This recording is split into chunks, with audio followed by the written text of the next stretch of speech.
Hello and welcome back to Coin Lady channel. After more than 2 years, this may finally be the final legal response from Ripple in the SEC versus Ripple lawsuit.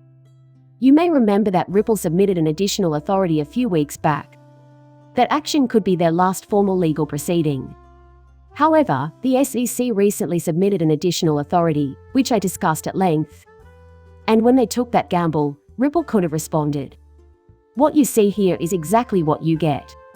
That means Ripple or the SEC will have to file for more extra power unless something unexpected comes up. On your screen, right now, this is the final frame. Therefore, we cannot say for sure.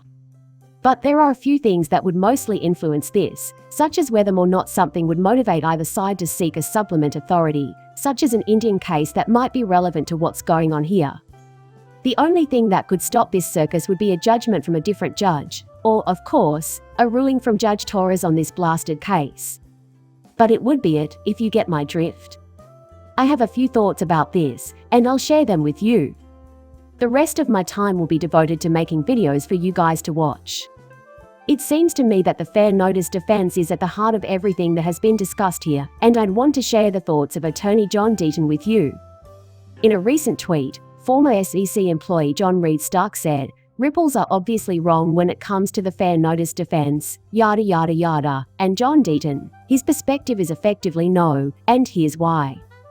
A long thread ensued in which he repeatedly tagged the same SEC employee and stated things like, "Look, you know," to state, and again, I don't wanna put words in his mouth. This is a paraphrase, but I will provide the original text with the comments by Deaton. But he effectively said, "You really can't with a straight face pretend that there's no merit to Ripple's points here as it comes to fair notice defense," and he really broke it down in the best depth that I've ever seen on this specific topic. But before we go any further, I should state that I have no training in law or finance. You do understand that I am not giving you any kind of legal or financial advice, and that you should not buy or sell anything based on what I say, right? Just a hobbyist here that occasionally posts films to YouTube on various crypto-related topics. Okay, so I won't extensively break through the SEC's supplemental filing, but I will briefly bring you up to speed in case you've been living under a rock. I just recently recorded a video of myself doing that. What you really need to know to get through this video is that a case ended recently. I'm pretty sure it was on April 7, and that's about all there is to it. And the SEC, it was all about fair notice. In the SEC versus Ripple case, Ripple cited the Upton case and the SEC pointed out, hey, you know. And then there was a second lawsuit, I think in Massachusetts, that ended successfully for the SEC. They also referred to the recent case analysis that found parallels. But even if it were true, it wouldn't change anything, so Ripple, in what may be their last legal response ever, filed this rebuttal. Still, they found many distinctions worth noting. In fact, I think XRP community member and attorney Bill Morgan said it best. He retweeted this file from attorney James K. Filing, who regularly tweets about developments in the law, so props to attorney Filing. Thanks, James, and attorney Morgan emailed to say thanks. Ripple, pointing out that the opt-in case where the defendant's fair notice defense was permitted is precedent that must be followed. However, the most recent case on which the SEC relies on neither and presents evidence and facts that are vastly different. Right. Judge Torres need not give a hoot about this case because it is not binding. The evidence and facts in this case are totally different. Furthermore, I'll mention briefly here that attorney Fred Rispoli, a member of the XRP community, has cautioned that Judge Torres may not rule like you'll say there were an imminent ruling to be had, given the possibility that this ruling or that ruling, completely, Robert, the supplemental authority being filed by the SEC, may have caused a delay in the SEC v Ripple case. However, attorney Rispoli noted that she normally gives the other side a week or two to respond once something has been filed. Therefore, if she were to continue acting this way, an impending ruling may, to some extent, push that back. Now, if there wasn't going to be a regulation soon, this wouldn't matter. In any case, Eternity has recently been emphasizing this topic. However, the resulting wave is currently making its way over here. The ruling, according to attorney Rispoli, is on schedule and should be issued any day now. That's fantastic to hear. Furthermore, I will not be reading the actual decision. It's just over a page long. But to briefly recap, what you see on your screen right now is all that's necessary, in my opinion. And now I'm going to turn to page 2. Therefore, you can take your time with each page if you wish to read the whole thing. There you have it, that's the final piece. If you need a break, just press the pause button. Now, we'll hear from attorney John Deaton, who penned the following. Since the fair notice defense raised by Ripples has been such a hot issue this week, I thought I'd start a long thread to follow up on my crypto law live cast on the subject. Lack of fair notice as a defense is usually not just a weak argument, but a likely loser. If the fair notice defense has already been asserted in other crypto instances, how is it any different or distinctive from the other affirmative defenses that Ripple has pled? Yes.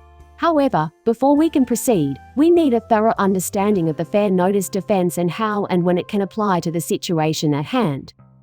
To fully understand Ripple's fair notice defense, we must first distinguish it from the typical fair notice argument that has been raised in previous crypto cases like Telegram Kick Library, and from arguments regarding issues of selective enforcement, the issue that some projects get a free pass while others get prosecuted, and the issue of regulatory capture by a select few investors who have captured ephemeral regulators.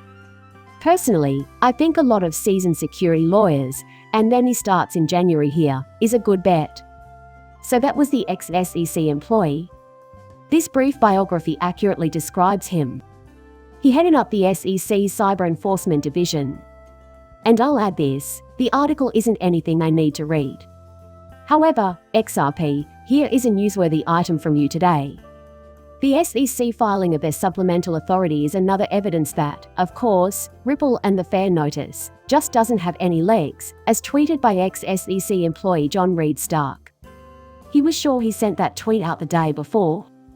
And now, for a response, we have attorney Deaton. This is merely the time of recording, by the way. He tweeted the same information I'm giving you 14 hours ago.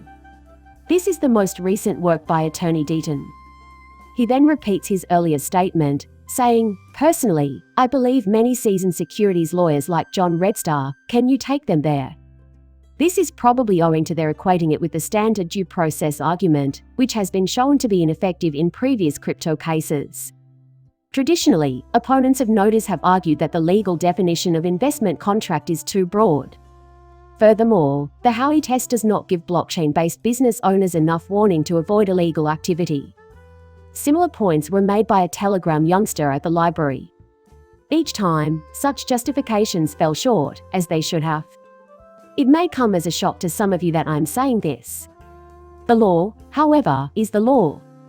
Yes, Congress needs to bring the statute up to date and clarify the regulations. Existing law, however, cannot be changed.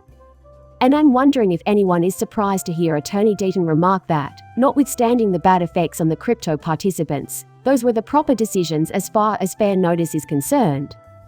Having picked up the tidbits I have over the past 2.5 years, this doesn't surprise me in the least. But I realize that my opinion is biased. Since we're all being attacked, I suppose it's only fair to say that most of us have some XRP. Being so partial as to. To this day, I remain committed to doing my best to live an intellectually honest life.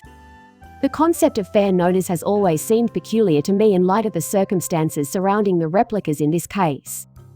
I also can't say for sure what Judge Torres will decide if the issue of fair notice ever comes up. But I agree with John Deaton that this idea still has value, it's an argument with actual teeth. In any case, the lawyer cut him off. The Howey test can be tailored to each individual's unique requirements. To argue that the term investment contract in the statute and the Howey test itself are too vague to be applied to blockchain technologies is a losing argument because the test embodies a flexible rather than a static principle that is capable of adaptation to meet the countless and variable schemes devised by those who seek to use the money of others on the promise of profits in quid. However, this is not at all what Ripple is asserting in its fair notice defense. I think most of us would agree that he's been stretched beyond recognition, therefore it's true that we need to be able to bend in new directions. Right. But if that were the case, you can see why it's bad for Ripple, just so you know. These kinds of justifications have been presented to you before in other crypto situations. And that's the whole reason they went down in defeat.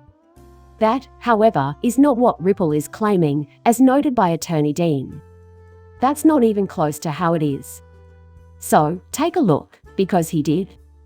When it comes to explaining why this is the case, John Dean does the best job I've seen. Thus, he put down the following. The fair notice protection offered by Ripples is unique to XRP. I think the fair notice defense has some bite, and there's a real possibility to analyze Torah's standards based on the specific facts of how United States agencies, especially the SEC, handled XRP. If the judge rules that any sales were illegal, the jury will have to consider whether or not the defendant has a valid fair notice defense. In other words, if Judge Torres judges that Ripple did not offer and/or sell XRP as a security at any time past her present, then she will not even examine the fair notice defense. Without even discussing the reasonable notice defense, she's defeated by Ripple. This is a good sign. That's why I've repeated myself so often over the past few years. After discovering this for myself, I realized that, depending on the specifics of how we got there, a Judge Torres finding on the fairness defense could be bad news for Ripple and, by extension, XRP holders. Not that I think it will necessarily be bad for XRP holders, but it could be bad just for Ripple because even if the judge finds that Ripple sold any XRP as an unregistered securities transactions, actually, that doesn't mean that you necessarily find that secondary market transactions would also be outright illegal. That seems really unlikely to me. Therefore, it seems like XRP owners will fare well regardless of the outcome. In that regard, I have high hopes. But in the end, Deacon says, we'll see what happens. Now that we know when and why the fair notice defense is applicable, we must determine how the Ripple's argument differs from previous cases. This is due to the fact that the circumstances surrounding XRP are unique. Here are a few cases where Ripple's fair notice defense came through in the clutch. Before delving into the specifics of the litigation, it's important to remember that XRP had been freely traded in the US for about 8 years prior to the filing of the complaint. You'll also find out that the SEC, along with the rest of the US government, has always been aware of XRP. In 2013, XRP creator, Chris Larsen, presented to the Securities and Exchange Commission, the Federal Reserve's FinCEN, the Treasury Department, and the Department of Justice. The SEC was there and didn't say anything like, "Hey, Chris, you just described as security, you better not give away or sell any XRP." 2014 is the following year. The US GAO brought attention to XRP, a cryptocurrency used on the Ripple decentralized payment network. In 2015, FinCEN and DOJ filed a lawsuit against Ripple because of its XRP sales. They succeeded in having XRP designated as a convertible virtual currency, which meant that Ripple had to follow regulations normally associated with banks. Evidently, FinCEN and the DOJ were paying careful attention to the 2013 XRP presentation, as FinCEN passed along the data to the SEC under the terms of an existing information sharing arrangement. The SEC did not intervene to point out that these sales also break securities rules. The terms of the FinCEN settlement agreement mandate that Ripple only register sales with FinCEN and hire an auditor approved by the DOJ each year to ensure full disclosure of all XRP transactions. Are you beginning to see what I mean? Oh, I did use an attorney, didn't I? Definitely. Now I get what you mean. Plus, it's just bonkers, right? The government instructed Ripple to only report sales to FinCEN. I would be insulted if Ripple ever tried to register XRP as a security, since doing so would imply that they exercise direction over the decentralized ecosystem, contrary to what the government has stated. And that really irritated me, as I'm sure it did most of you. This is why cryptography exists. The fact that it lacks a central authority is a major selling point. Ripple has no business trying to trademark the entire decentralized ecosystem, and they have no intention of doing so. But I think you understand. Right. What the ever-loving hell is going on here, for crying out loud, is the idea that they were directed by the government to only register with FinCEN, and then when they only did that, another section of the government slapped them. My biscuits are burning because of this, son. Solicitor Deacon insists that the SEC has filed dozens of crypto cases involving XRP between 2017 and 2019. But wait, Tom's XRP was either the second or third largest crypto asset at the time. Even if ETH's ICO was a security, the sufficiently decentralized nature of the network was cited in a 2018 speech by Hinman as evidence that ETH was not a security. Therefore, it is not necessary to register a network that is as decentralized as Ethereum or more so. Here are from the lawyers who fought for ETH's approval. When taking Hinman's remarks into account, I wonder if Ripple could persuade a jury that the XRP ledger is just as decentralized as ETH. In addition, not a single prosecution was ever brought against Ripple. Nobody bothered to send a cease and desist letter demanding they stop selling XRP. In fact, up until April 1, 2019, SEC enforcement lawyers and staff are permitted to own and trade XRP. In January 2019, Coinbase met with the SEC regarding XRP, and in February 2019, Coinbase informed the SEC that it had determined that XRP was not a security and was planning to list XRP. Coinbase did not let the SEC stop them from listing XRP, and the cryptocurrency has since become widely known for its use as a utility token and a means of international money transfer, exactly as the UK Financial Conduct Authority (FCA) describes it. Well, why do you think they were doing that? Here's the advertisement that lawyer Dean was referring to. Nixie XRP is featured at the bottom here. Fast and free for all Coinbase users, etc.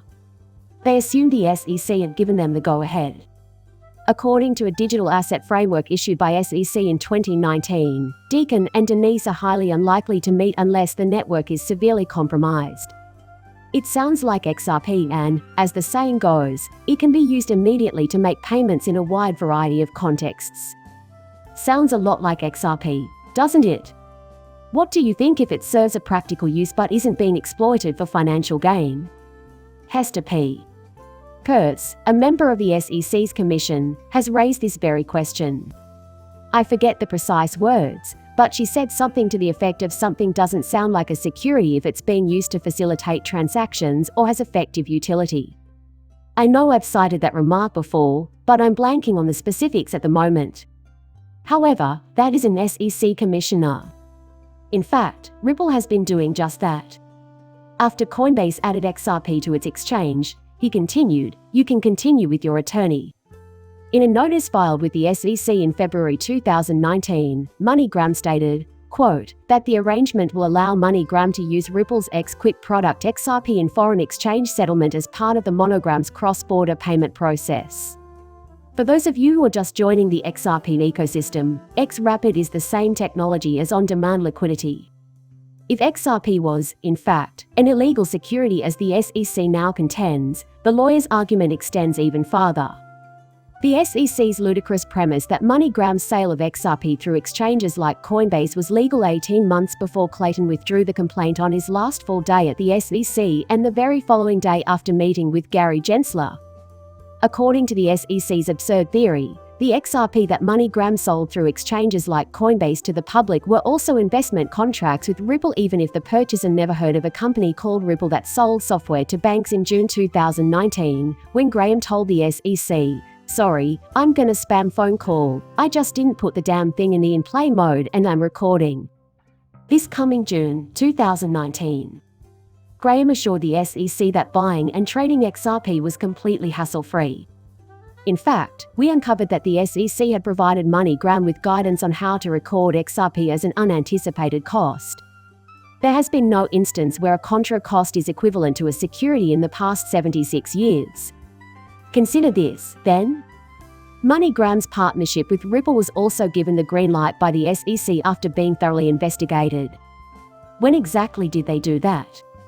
What's worse is that they later sued Ripple, alleging that XRP is a security, which is terrible enough on its own. Did they advise MoneyGram, "Here's how you report the illegal securities transaction on your Xbox," when discussing XRP accounting treatment? And they actually said that. They planned to question the individual. Not at all, actually. They simply provided instructions. Here is how you should file a complaint about it. It's obvious that this is double dealing on their part. This is why I have always advocated for an open-mind approach from anyone who claims to be objective. If you are crypto illiterate, listen up. You'll find yourself agreeing with the XRP community that, wow, these are nasty people we wish didn't exist. You'd be joining us in no time. The Financial Stability Oversight Council FSOC 2019 annual report included XRP among Bitcoin, Ether, and Litecoin, so even if you weren't familiar with crypto before that, you should know that Attorney Deaton says Coinbase and MoneyGram's use of XRP was the only event in 2019. Take a look at the signer. According to the data, Bitcoin Cash, XRP, and Litecoin all saw large increases in market share. Securities weren't even mentioned. I'm not going to go through all the signatures, but I can tell you that Jay Clayton put his name here. You should know this. Then Dean adds that Hinman's lecture occurred on June 14 of this year. You are aware that he gave a pass to Bitcoin and Ether but made no mention of XRP in his speech. The drafts and emails are unknown to us. However, on June 13, 2018, SEC enforcement lawyers drafted a Howey XRP memo. And that has always struck me as really odd. So, there's a note devoted just to XRP. So the SEC came to a conclusion, and then the very next day, Bill Hinman gave a speech in which he claimed to be above the law. Sorry, but I just can't get behind that. Was XRP ever considered for use in these scenarios? Joe Lubin, of course. The speech was apparently sent to him in advance, but he barely had time to skim a few pages. He made a remark to that effect. And he's wondering if perhaps XRP was mentioned. Finally, someone questioned, isn't that where they carry out the executions? That's challenging, he says, and he shrugs. Was he being serious or sarcastic? Likely being sarcastic. But he was onto something. Get real. That's the missing link, the missing component. Not to mention the fact that that just seems off. Attorney Dean continues, Judge Nepper and I both agreed it was privileged, so we haven't read it. But Judge Nutborn told us there was no recommendation at the end of the XRP memorandum.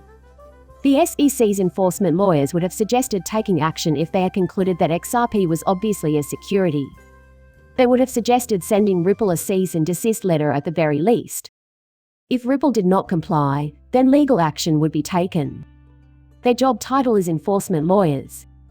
They wouldn't say let them off the hook if it was obvious that the law was being broken. Absolutely not. See if we can get back to the point where this is merely a matter of degree. I'm sitting here wondering if the SEC truly didn't know what the hell to do about XRP and the cryptocurrency industry as a whole. As a result, they appear to be sitting there apologetically shaking their heads. But the morons want to return after they've decided to sue the entire universe into non-existence, demanding things like your security, and your security, except that none of that makes any damn sense and they are simply out to hurt people. Then, on January 1, 2020, Ballard, Inc., a market participant, disclosed their ethical practices to the SEC, as stated by their attorney Deaton. However, you need not fret with cryptocurrencies, as Ballard will only deal with the third-tier crypto assets. Bitcoin, ETH, and Dream Morocco XRP are the three most well-recognized crypto assets and are treated as known securities in the market. Think at it this way, in October of 2020, less than 60 days before Ripple was sued, that happened. The people the SEC is supposed to safeguard were notified that no determination had ever been made about XRP status as a security. Remember that in a meeting with Clayton and Hinman at the SEC in August/September of 2018, Brad Garlinghouse and David Schwartz said, Ripple is living in purgatory because of the lack of regulatory clarity regarding XRP. We're stuck here in hell forever. The lawyer apparently neglected to mention that XRP is a security. He claims the June 13, 2018 XRP meeting took place some months later. Momo and the headman gave a speech clarifying the regulatory status of Bitcoin and ETH. If the letter had found XRP definitely a security, Hinman and Clayton might have handed it to the CEO and CTO of Ripple and said, here, read this, but they did not. Clayton instead suggested continuing the discussion with the office workers. And in the next meeting, or something similar. I'm not going to even go into the disagreements. You can think whatever you choose about it. You can argue that it won't eventually triumph, but it's not without merit to suggest that Ripple's fair notice defense is completely without merit, as John Reed Stark and others have. What a terrifying menace. Exactly. Again, to reduce everything to its essentials, you see, there's this notion, and it's not unreasonable that this is how he's meant to be flexible. Yes, I really do mean it. But crypto is so much beyond what a little modification of how he, could fairly cover that. It's just like, and then when you so then separately, if you're talking about that, as it applies to fair notice, if it's acceptable, good? That's one thing, but if you break through the specifics of the case law, you'll see that the Ripple's for notice defense actually makes sense. Getting to the stage where it's being ruled out raises questions about whether or not it will ultimately prevail. However, that's not to suggest it has any validity. You've heard what lawyer Deaton has to say about it. You shouldn't buy or sell anything based on what I say because I'm not a financial expert. Please like and subscribe my channel. See you in the next one. Bye.